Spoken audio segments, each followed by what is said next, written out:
same circle leading to nowhere. And I'm tired now anyway. I've lost my face, my dignity, my look, everything is gone. And I'm tired now, don't be scared.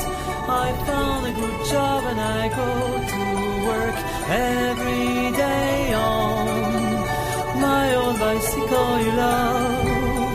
I am piling up some unread books under my bed, and I really think I'll never read again. No concentration, just a wide disorder everywhere around me. No, I'm so tired now.